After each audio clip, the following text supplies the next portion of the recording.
तो स्टूडेंट्स आगे हमारे पास जेई मेंस 2019 का क्वेश्चन है। देखिए क्या कह रहा है कि ये हमारे पास तीन ये कोफिशिएंट दे रखे हैं, वो एपी में है, तो हमें बताना है कि एन की वैल्यू क्या होगी। तो 3 नंबर एपी में है, तो सीधा सीधा हम इसका लिख सकते हैं। सोल्यूशन हमारे पास क्या होगा कि 2 टाइम्स जो मिडिल टर्म होती है हमारी, डेट इज NC5, वो किसके इक्वल हो जाएगी, NC4 के प्लस NC6 के। बस इसके बाद तो आपकी कैलकुलेशन ही है। तो मैं थोड़ा सा इसकी कैलकुलेशन आपको करवा देता हूँ, है ना। तो क्या होगी, तो NC5 को मैं लिख सकता हूँ N into N-1, N-2, N-3, N-4। तो यहाँ पे आएगा मेरे पास N-5 फैक्टोरियल। नीचे भी N-5 फैक्टोरियल आएगा तो वो कैंसिल हो जाएगा, और यहाँ पे मैं सीधा ही लिख कर देता हूँ 5 फैक्टोरियल। अब ये हम लिखेंगे N into N-1, N-2 and N-3, फिर आगे N-4 फैक्टोरियल आ जाएगा और उसको मैं नीचे वाले के साथ कैंसिल कर दूंगा। तो यहाँ हमारा 4 फैक्टोरियल N-4 फैक्टोरियल से वो कैंसिल आउट हो जाएगा। और फिर यहाँ पे हम इसको लिखेंगे NC6 है ना। तो N into N-1, N-2, N-3, N-4, N-5, और यहाँ पे N-6 फैक्टोरियल जो भी आएगा उसको हम फिर से नीचे वाले के साथ कैंसिल कर देंगे। तो इसीलिए मैं यहाँ पे सिर्फ 6 फैक्टोरियल लिख रहा हूँ, ठीक है। तो ये हमारे पास आ जाएगा। अब देखिए ध्यान से, अब यहाँ पे n यहाँ पे भी है, यहाँ पे भी है, तो कॉमन लेने के बाद ये आपस में कट जाएगा।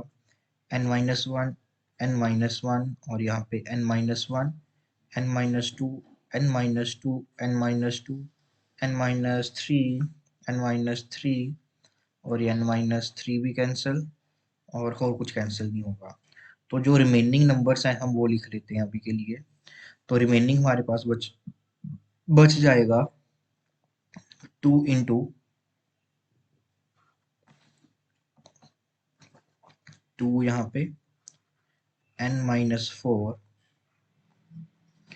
अब यहाँ पे 5 फैक्टोरियल है ना, तो इसको भी मैं 5 इंटू 4 फैक्टोरियल लिख लेता हूँ।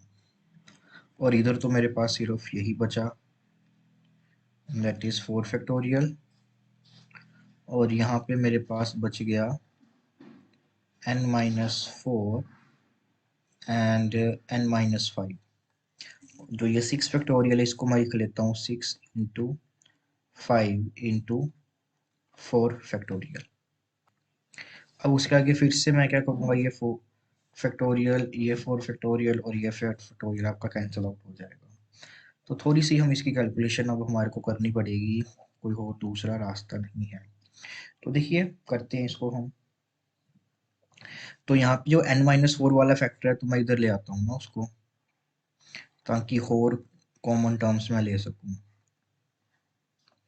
तो यहाँ पे 5 है, यहाँ पे माइनस N-5, N-5, यहाँ पे हमारा 5, 6 इंटू 5, और यहाँ पे इक्वल टू 1 हो जाएगा। फिर मैं यहाँ पे आप देख सकते हैं कि मैं यहाँ से N-4 डिवाइडेड बाई 5 फिर से कॉमन ले लूँगा, और यहाँ पे बच जाएगा 2 minus N-5 divided by 6 equals to 1। Okay, तो फाइनल कैलकुलेशन पे आ गए हम, दैट इज N-4, ये हमारा बनेगा 6 2 12, 12 माइनस 5 बनेगा 17 minus n,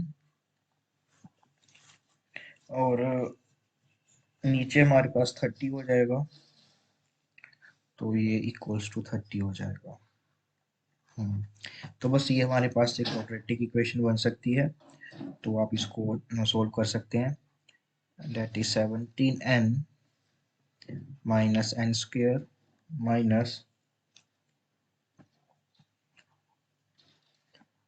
68 minus minus plus 4n equals to 30।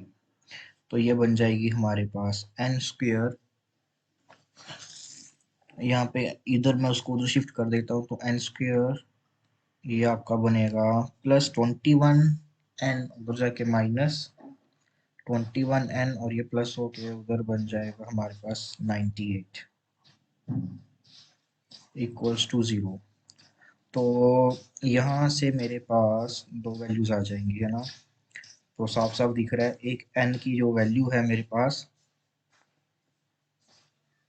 तो यहाँ से एक n मेरे को 7 ही मिल रहा है, और एक n मिलेगा आई थिंक 14 मिलेगा ना।